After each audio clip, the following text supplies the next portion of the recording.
A very warm welcome to Edtech Monday. Great to have you with us once again. My name is Julie Gishuru. Well, this week on Edtech Monday, we're looking at open educational resources, the challenges, the opportunities, the benefits, and the risks. Now, in 2019, UNESCO adopted a recommendation supporting the creative use and adaptation of inclusive and quality open educational resources and facilitating international cooperation in this field. We have a great group of panelists to take a look at what this means for Africa. With us, Elvis Michel Kenmo, Open Educational Resources Project Manager at UNESCO, based in Dakar, Senegal, at the UNESCO Regional Office for Western Africa, Sahel. He's the head of section and advisor for communication and information.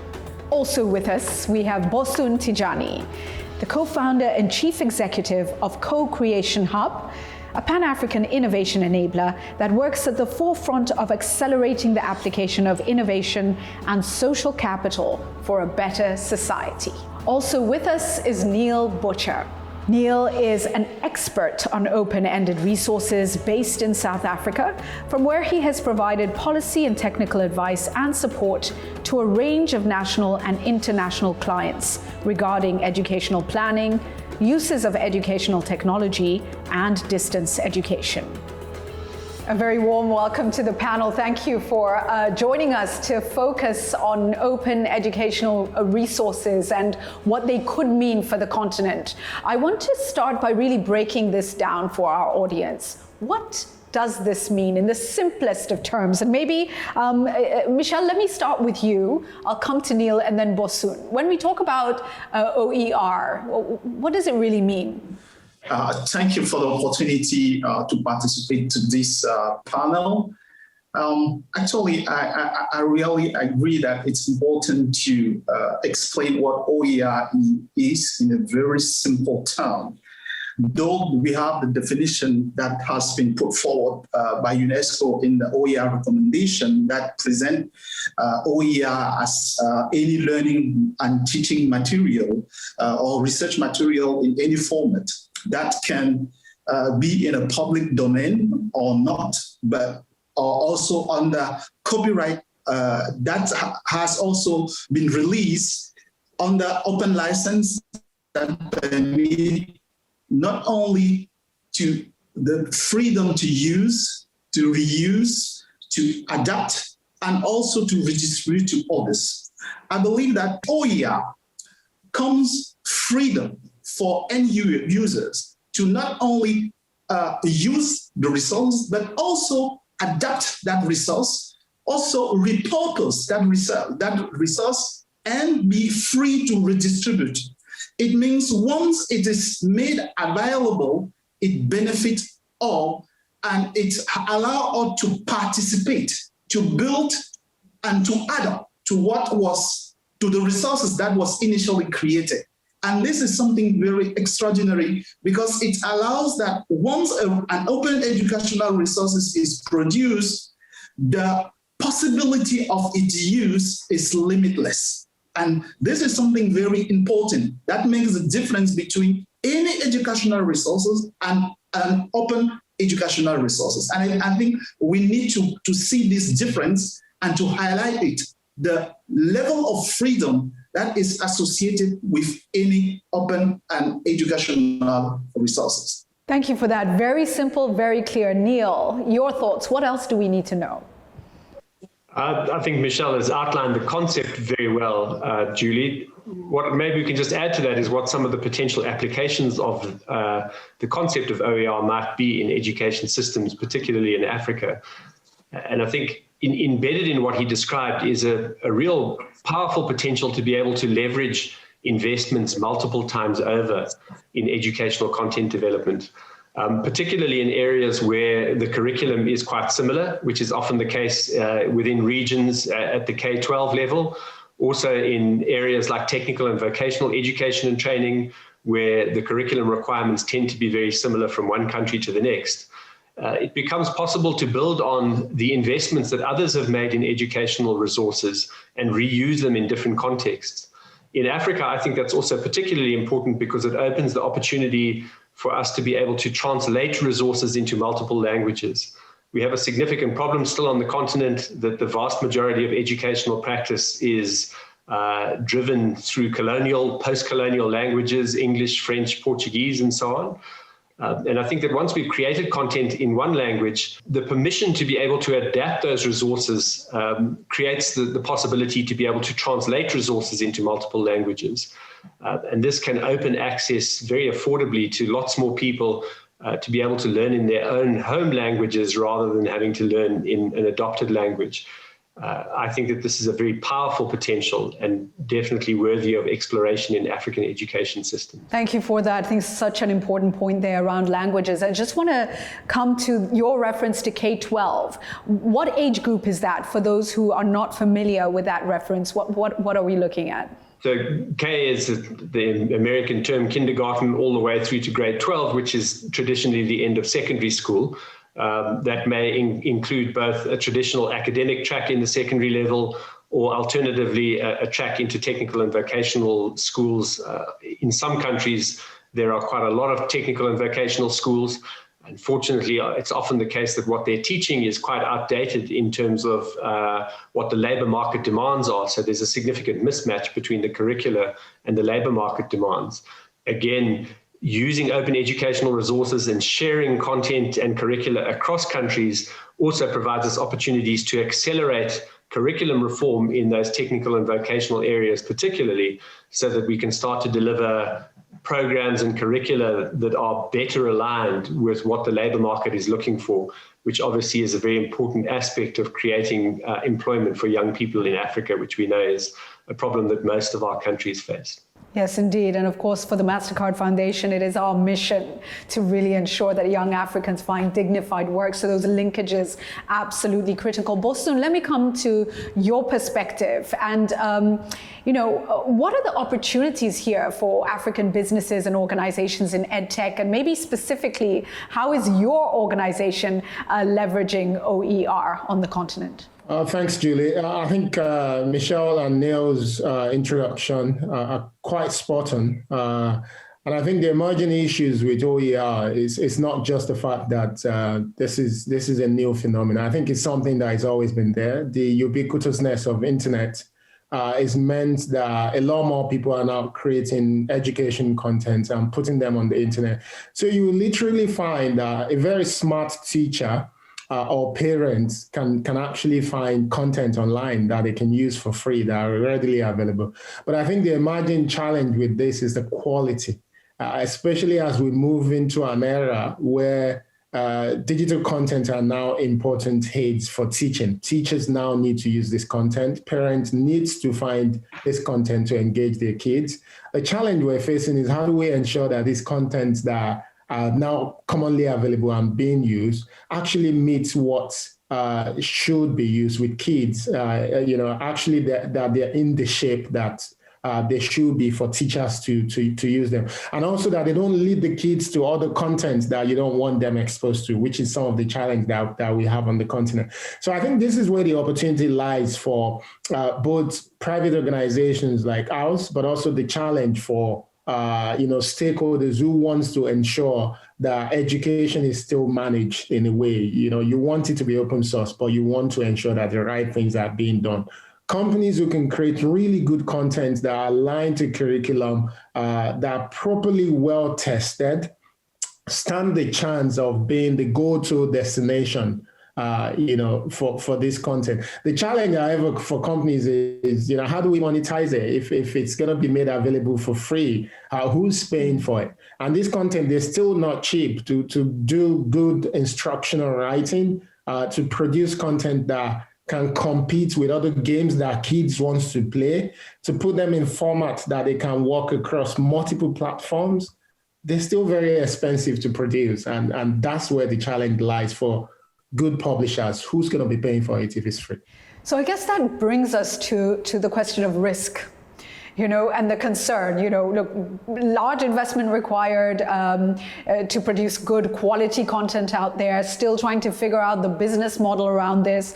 Where are we landing? And maybe let me come to the UNESCO point of view here.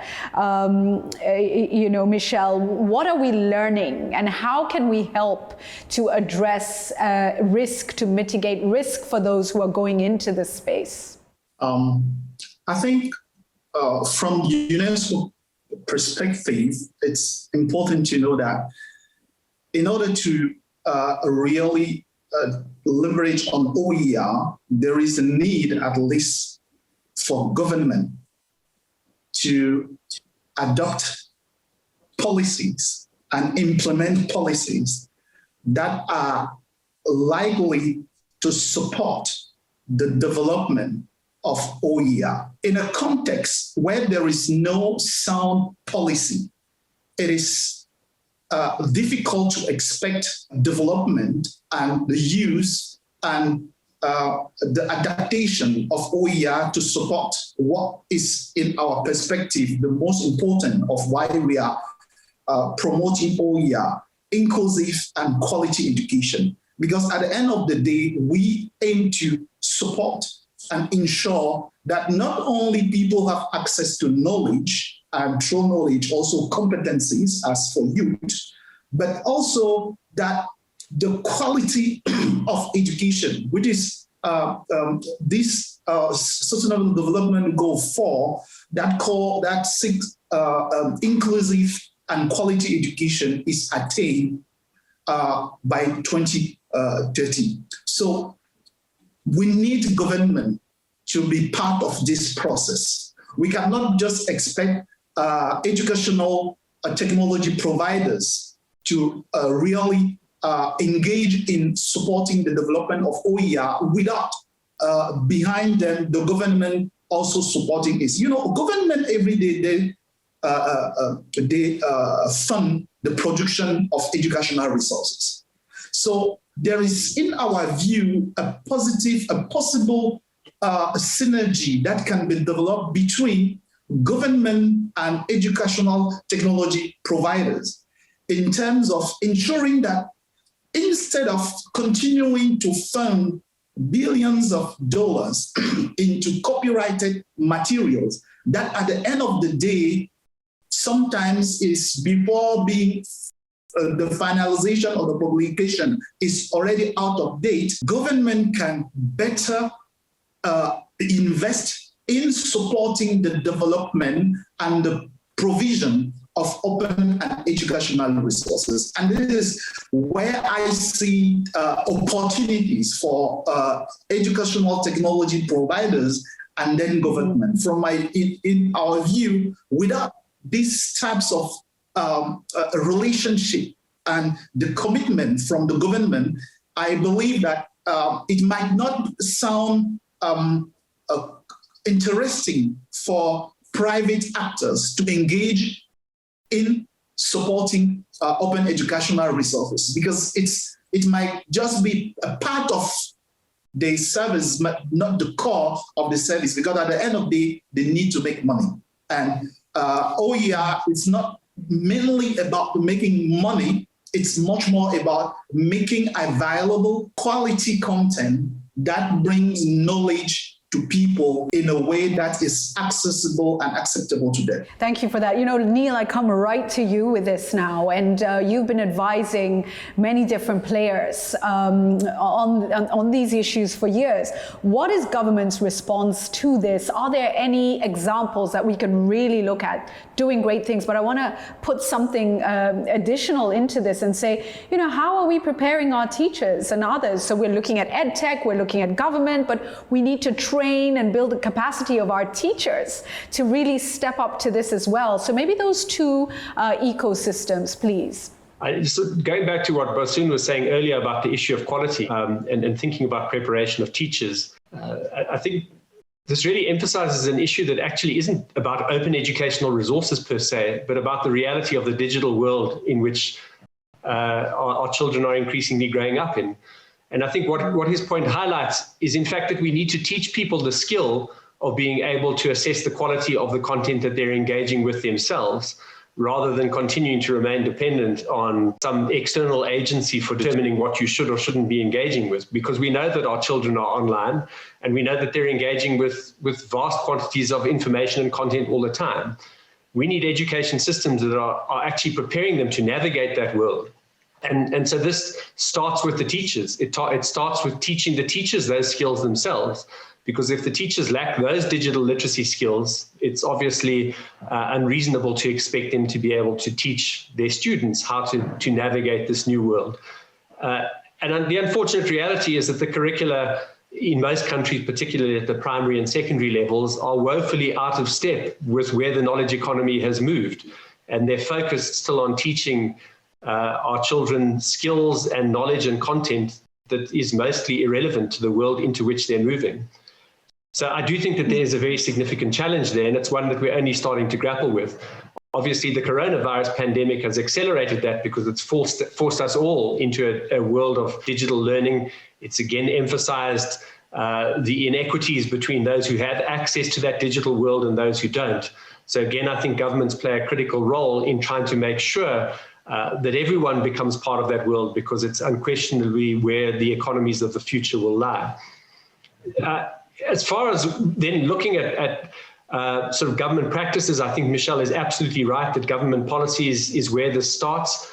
But a government policy that's not backed up with budget and investment is really not a policy that's worth having. So I think it's very much about the spending patterns.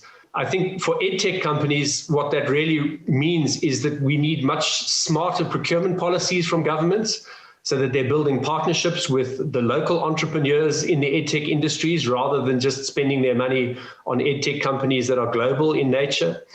I think when we then look at the edtech companies themselves, I think it becomes important to understand that in the old days, publishing saw content very much as a product, where you would invest a lot of venture capital upfront, produce a product, and then hope to sell it onto the market in large quantities. That's the traditional textbook model. Our publishers in African countries are very heavily dependent on that educational publishing model for their sustainability as content creation companies. And the reality is that concepts like open educational resources are starting to threaten that monopoly that they have over content creation.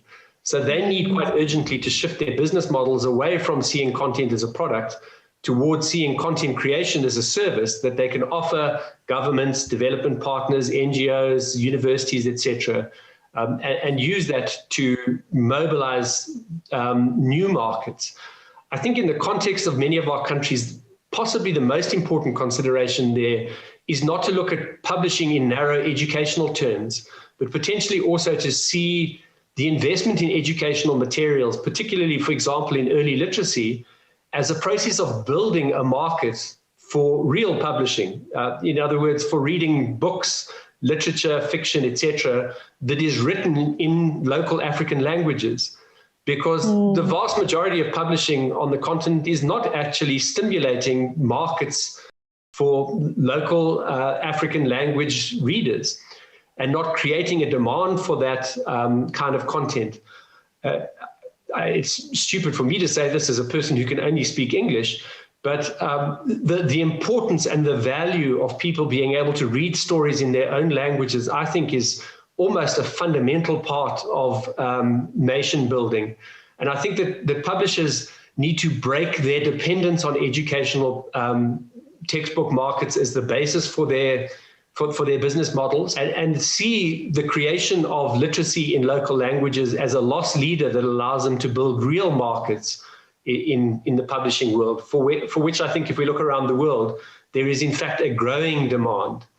So I think it demands innovation and clear thinking on all fronts, and a responsiveness to the way in which the world is changing and continues to change, and particularly to the important goal of building our countries and building our sense of local identity and building our cultural industries, all of which I think are possible. And in fact, the use of open licenses in education can stimulate those markets rather than undermining them if it's done well. It's an excellent answer, and you open up a whole conversation around a massive paradigm shift that is required.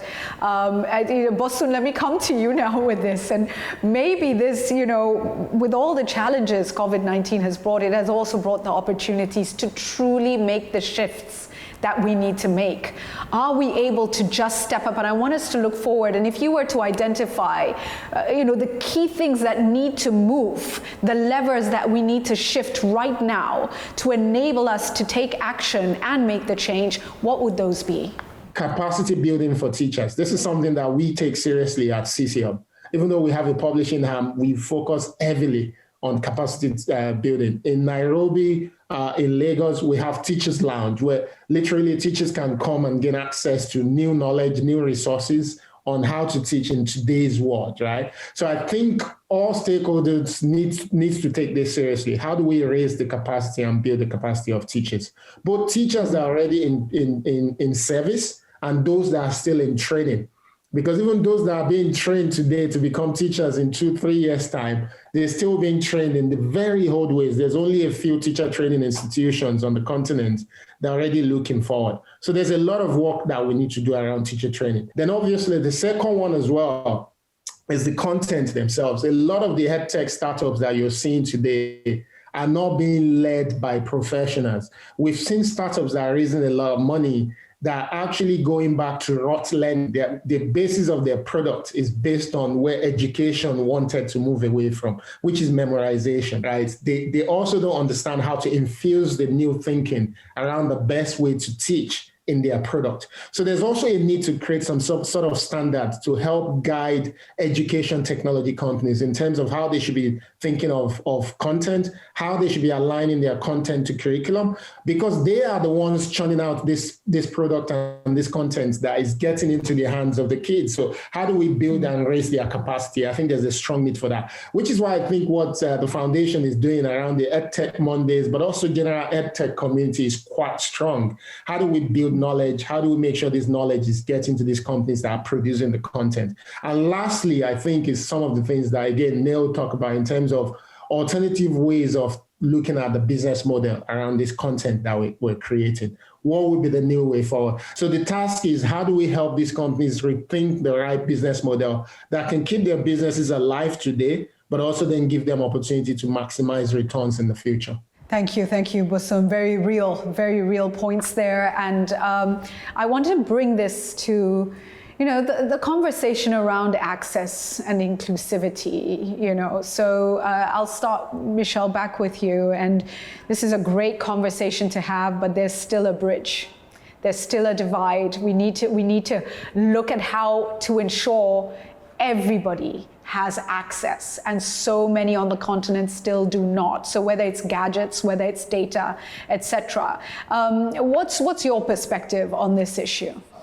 On the continent, as you know, there is this disparity of access to technology. The gap is from the urban region to the rural region. The gap at times is very high.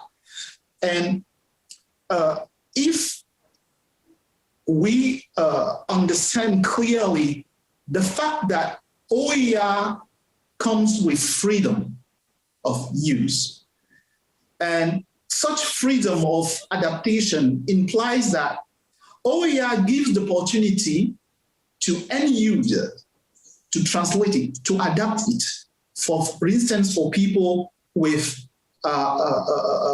disabilities. And such possibility of adapting OER to address the need of people with disability is an opportunity to ensure access to OER. Because in terms of access, we are not just focusing on ensuring that through technology, we bring a content to the end users, but also ensuring that the types of content that end users have access to is important to them. Because let's take this. If we give a content to an end user that is of no use to that end user. We cannot talk about having access because it's not making any difference in the life of the person. And then I support the idea of Neil when he highlighted that through OER, the adaptation that comes with OER, it means that a content that is produced, let's say in Kenya, can be adapted to fit the need and the expectation of people in Senegal or in Gambia. And through this adaptation, it means the people can now have access to it and then benefit from it. So this first dimension of accessibility in terms of relevance of the content to the end user, it's something that OER can allow it to be possible. The other dimension is about using technology to enable access to OER content. Based on what we have learned from the COVID-19 experience, where we have seen some mobile technology companies providing access to OER. We also saw that in some other countries, like in Niger, the government developed partnerships with those mobile technology companies to enable access in remote areas to educational content. The same opportunity can be tapped into to ensure access to open educational content. Neil, let me come to you on the whole question of the role of private sector, mobile telephone companies, for instance, in supporting EdTech, collaborating with government. Already Michelle has spoken to partnerships that are working. Do you have more insight as to who should be seated at the table, what we want to see more of to serve communities and really play a role in opening up OER for the continent? So I think first and foremost, we need an EdTech sector in Africa that is driven by Africans, that sees opportunity, that is able to create meaningful partnerships with governments, where governments see the value in investing in EdTech locally as a way of building the digital economy and not just defaulting to partnerships with the big global companies as a way of achieving their short-term goals, because while that is nice in the short term, the unfortunate reality is that it's not building anything of a sustainable legacy that will drive economic growth and development. So I do think that an absolutely critical aspect of what needs to be at the table is to see the relationship between investments in EdTech and OERs and targeted investments in creating economic growth opportunities in the digital economy. And I think that's going to require a fundamentally different mindset from the one that we see in most governments around the continent.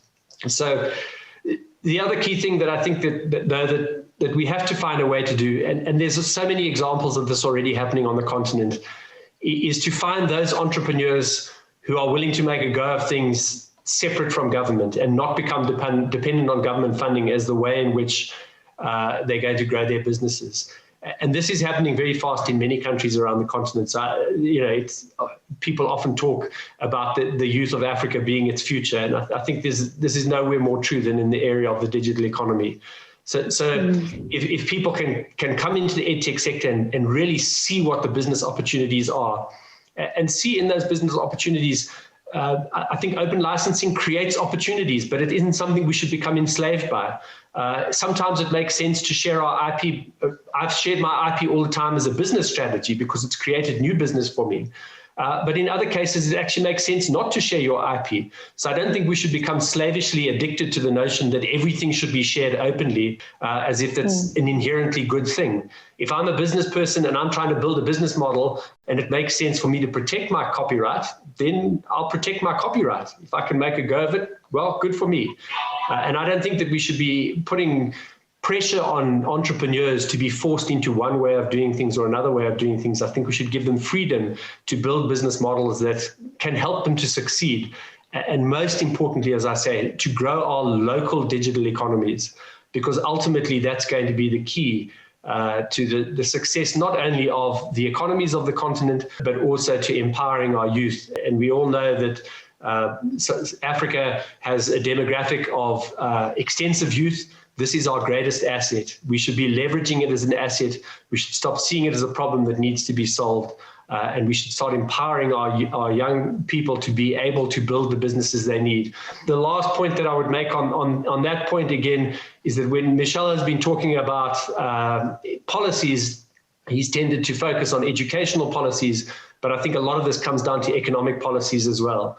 I would say the single biggest impediment to the growth of entrepreneurs in our countries is actually that government gets over-involved in over-regulating so many aspects of our businesses that it makes it almost impossible for those young edtech entrepreneurs to succeed.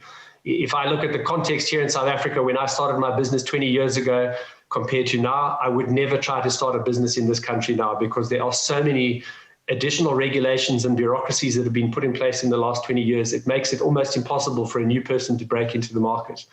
And so I think the other key role that governments can play is to dismantle all of that unhelpful red tape and bureaucracy that gets in the way of edtech entrepreneurs succeeding, and rather let them fly. And then I think they'll find the opportunities by themselves, because that's what entrepreneurs do. Thank you. Thank you. Yes, the young people on this continent are our greatest opportunity. We need bold, courageous action. It's not about short-term survival. We need to think long-term, and it's not easy in the prevailing environments, that's for sure. Bosun, you were nodding a lot of times when both Neil and Michel were speaking. I'd love to tap into your thoughts, having been on this side of things, building out, trying to figure it out. What are some of the things that you need front and center? You know, as we push for this bold, courageous action, what do we need to see more of? I think one thing I've noticed within the edtech space or education space is how much we ignore the investment that goes into trying to provide access on the continent. We talk about Africa as if there's totally lack of funding for say equipment or educational materials that is required for digital learning to happen. And I think what people forget is that every government in every African country and state that comes into power, one of the few ways in which they actually release contracts to their cronies is by asking them to supply computers and digital learning materials to schools. But what they don't do is that stakeholders are actually not systematically assessing the impact of this investment on education systems. So you end up, if I use the example of Nigeria, and even in Kenya, I went around schools in Nairobi, and you know what we normally will find is most of these schools will have computer labs with computers that are locked on the keys, right? Computers that are covered up, not being used. The teachers and the schools have no clue what to do with them. And in about 3-5 years' time, those computers will be too old to do absolutely anything. So governments don't see the impact of the investment. Another government is going to come, they're going to buy new. So we actually do not have any strong academic research that sort of shows how much we're currently putting into these activities and how much effect they have on our education system.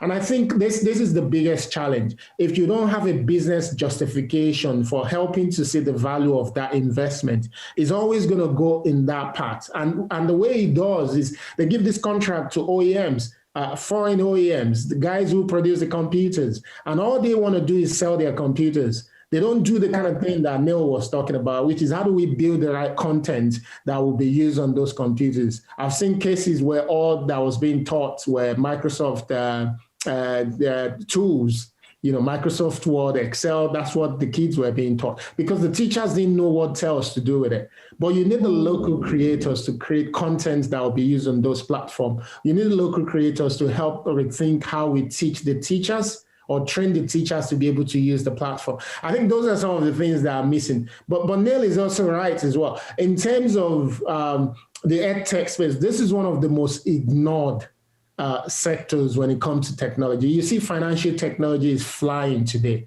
And the reason why fintech is flying is that the VCs can see a path to returns for their money into financial technology startups. I've been in this space for a long time. And currently, edtech is struggling because there's no significant exit. And when there's no significant exit, the investors don't want to invest. I think even the foundation will know this. The biggest tech startup on the African continent will be Andela, for instance. A lot of the investors today are not sure whether they should continue to support Andela or not because they're not sure where the returns will be coming from. And because education is regulated, education is tough, right? It's difficult for entrepreneurs to build in an environment that is not supportive. If you're an entrepreneur that is building and you're competing with Samsung or Microsoft, you're definitely not going to win this contract. You're not going to get the opportunity to be able to deploy your solution to the people that you want it to reach. So what entrepreneurs are doing is to go outside of the education system, perhaps going through the parents or going through people who take care of these kids to try and sell their product. And which for so many parents, they're paying for school on one hand, you still need to buy all these extra things. So it's still a very difficult market. So we need the policies, the regulations, the enabling environment to encourage local folks. And there's years of evidence to show that if all you do is to procure education content and solution from outside of the continent, you're never going to be hitting the nail on the head, right? Because this content are not contextually relevant. The people who are going to use this content and these materials don't have the know-how. And because these companies are not based locally, they cannot support the knowledge transfer. Yes, it's a huge challenge. We need the ecosystem approach. Everybody needs to be pulling on the different levers to make this work for Africa. This is a really good conversation, I think, to continue to highlight what needs to be done. As we close, I want to just take final comments. Looking forward, who is the stakeholder you'd most like to send a message to right now? And what is that message? You get an opportunity to speak to, whether it's government, whether it's parents, whether it's the teaching fraternity, you know, who do you want to speak to directly, and what would you like to say as we close this incredible conversation? Michel? Thank you. I think I'll be speaking to government officials. The government adopted the OER recommendation in 2019. But so far, particularly on the continent, the number of governments that have taken steps to implement the OER recommendation is really, really low. And until there is this engagement from government to mainstream OER, not only into education, because as one of our forums that we are planning will highlight, OER can impact also on different, on other dimensions of development. Until government take the step toward mainstreaming OER, we cannot achieve the objective of inclusive and quality education as expected by the Sustainable Development Goal. We are calling for the government to really take step toward translating the OER recommendation into concrete action. Action at policy levels, action at teachers for capacity building of teachers, actions to ensure that a sustainable model of OER production is available within the country. And such sustainable model require different stakeholders to be part of the process. Edtechs, civil society organization, academic institution, the government will have to tap into all those stakeholders to make sure that a sustainable model of OER development is made a reality in the country. That's our expectation, and that's what we hope, and we call for the government on the continent to start doing. Thank you, Michel. Neil? At the end of the day, education systems really are the domain of governments, and so the transformation has to be driven from government. But I would focus much more specifically then on the area of curriculum development, because I think at the heart of all these problems is the fact that A, our curricula are largely still an inheritance of the colonial legacy of the continent, and B, those curricula are completely out of alignment with the reality of the world in which young people are growing up. And because of because of that misalignment of curricula and because of its very traditional emphasis on trying to get children to memorize large volumes of meaningless content, we're not actually able to leverage the opportunities of EdTech and of open licensing and open educational resources meaningfully. And so I think where the transformation really needs to start is in the area of curriculum reform, to get rid of the redundant subjects that are really not useful to our children, to replace them instead with approaches to teaching and learning and skills development that focus on building the kinds of 21st century skills that our youngsters are going to need moving into the digital economies of the future, and then to see how technology and open licensing and all of these other tools at our disposal can enable a much more powerful model of education. It starts with the curriculum. If we can get it right there, then we can unlock all of these other opportunities. But while we're still stuck in this straitjacket of very traditional curricula that come from a past that no longer exists, I think it's going to be very difficult to leverage the remaining opportunity. Thank you, Neil. Bosun. Absolutely. I think my take on the stakeholders I'd love to speak to will be the likes of the MasterCard Foundation and every other organization out there that is actually keen and interested in helping to drive the education agenda. See, the honest truth is, and this is not unique to Africa, governments all over the world lacks the capacity to be able to move quickly with trend. And the world is moving at a fast pace where the changes we're seeing in every facet of life, particularly in education, is too fast for the government of any African country to quickly catch up with. I say this with all of my chest, right? Any African country, even South Africa, because even the UK is struggling with catching up with the changes we're seeing in the world today. I think we need more facts. We need more knowledge. We need more documentation of what works and what doesn't. And we need organizations like the foundation to invest in more think tanks, guys who can do the research to help us understand what we're missing. And layer on that an engagement of stakeholders, particularly government, helping them to understand the danger of not moving too quickly.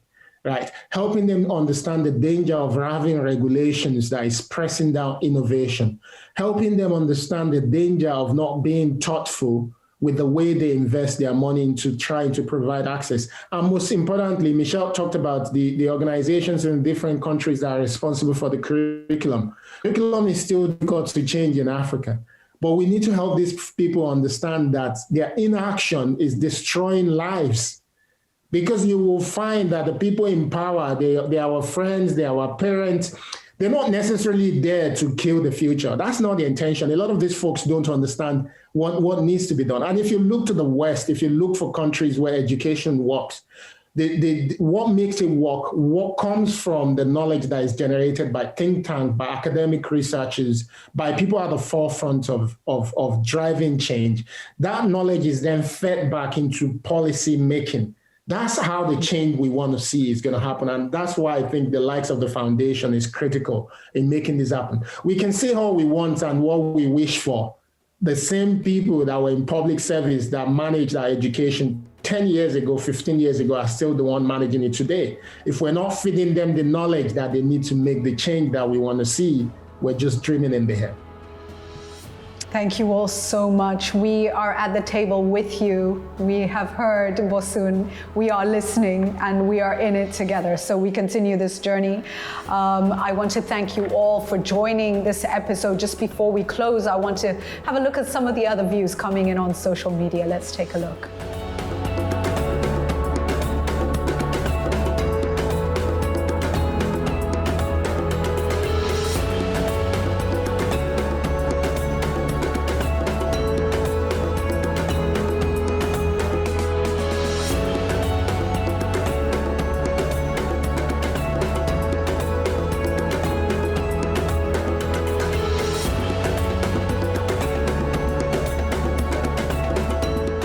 Once again to the panel, a very, very big thank you for joining us. This is the first with this group of many more conversations I think we will have around OER and other issues around EdTech. Asante sana, stay safe and well. See you all again next month on EdTech Monday. Thank you for joining us.